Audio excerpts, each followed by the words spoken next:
Hello, dear friends. Today, we will talk about whether it is harmful to include seat heating for men. And what about the mobile phone in general?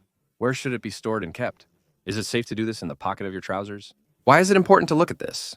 It's important to look at this because there's a problem that many of you may not even realize, and it can lead to erectile dysfunction, impaired spermatogenesis, and infertility as a result.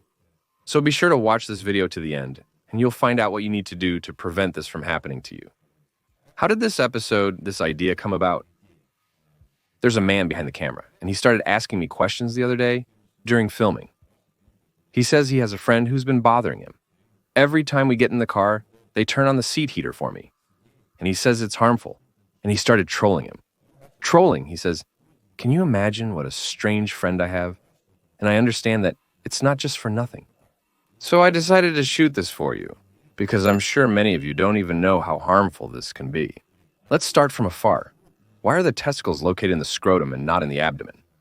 Because they love and require a temperature to be healthy, which is different from the temperature inside us by 1.5 to 2 degrees. And in order for them to cool down, nature created us in such a way that they descended into the scrotum. The testicle is wrapped in a specific network inside. This is called a wonderful venous network.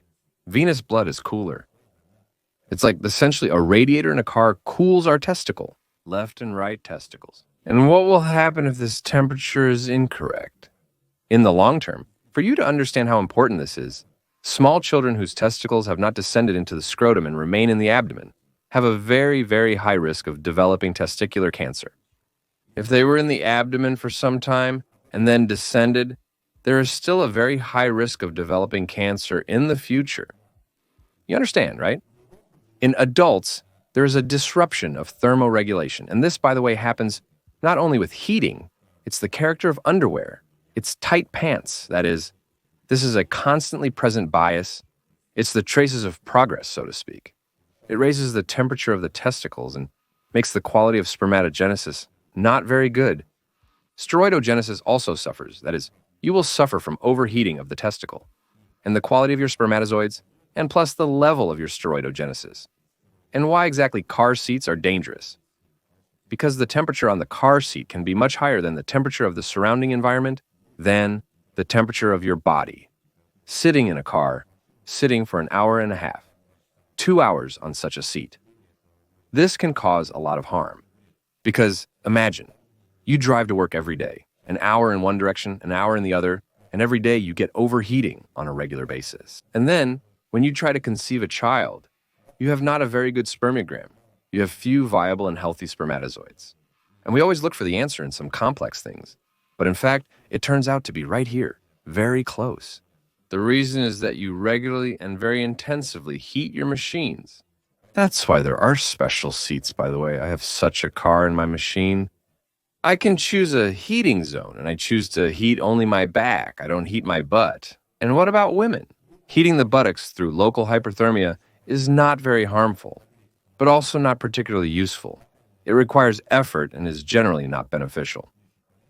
This causes blood to pool in the pelvic organs because the veins dilate, similar to what happens to tennis players during matches. Have you seen them play? When it's hot, they put ice on their neck because the center of thermoregulation is also very actively tied to our neck, to the armpits, and the groin area just the same. That is, there should not be such a local overheating. This is not very good, and the question is not whether it will come or not, but how it affects our endocrine reproductive function.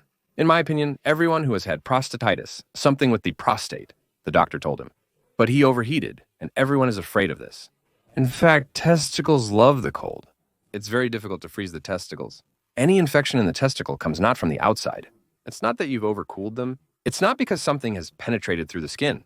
Everything will be on top. It comes from the same iron. That's why it's usually an orchid. That is, it's an inflammation of the testicle. It doesn't happen. Orchitis is caused by a limited number of diseases. Epididymitis, an inflammation of the epididymis that spreads to the testicle from top to bottom, is the usual cause. An infection resides in the prostate gland. This is not a sexually transmitted infection. It could be an intestinal issue or another condition. And what happens during overheating? Local immune response drops. That is, what is normally retained stops being retained. Therefore, the question is not about the cold. but about the fact that your immune system is weak, and that there are some pains that you have not investigated, have not identified, and have not found. If everything was fine with you, the cold wouldn't do anything to you. The cold should not severely affect the prostate. You must imagine how cold it should be for an internal organ to freeze. You imagine it's impossible. Our internal organs stay at a constant temperature. Yes, we do have centralization of blood flow, but for the prostate to cool down, some ice cube to appear instead of it, well, that, of course, is nonsense. Yes, indeed, chronic diseases, if you handle temperature changes poorly, can exacerbate, persist. But to freeze to chill, it's impossible to freeze or chill the prostate. But what about the potential harm of constantly carrying mobile phones in your pocket? I don't like, giving voiced answers that are not attached. If you ask, I'll find and share the research immediately. There are no normal studies like that. But I'll tell you how I do it. I only carry my phone in my hands. I don't hold it in my jeans. I even honestly feel uncomfortable if I have to hold it in my chest pocket. It's always in my hand, always next to my wallet, or I put the wallet away. I don't carry it on a strap or in a chest pocket, because there is such a concept as electrohygiene.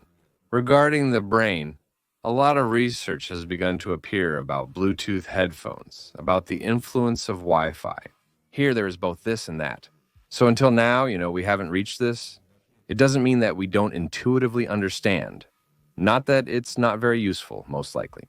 And yes, indeed, this is my opinion. You take it and act as you want. But the opinion of Dr. Desria in pants, in breeches, it's better not to carry it in your chest pocket. Better to turn it off when you're not using it, like Wi-Fi. Only family members should carry it. So you're going and everything is straight in flight, yes. Or better not to carry it at all, this logic. The cooler it is. The cooler the better, well, yes, something free. Boxers, better family members. This is really so. The thicker, the worse. So laughter with laughter. But we often laughed over our fathers, grandfathers, but they acted correctly wearing such family underwear. Family underwear is a guarantee of health for your machine.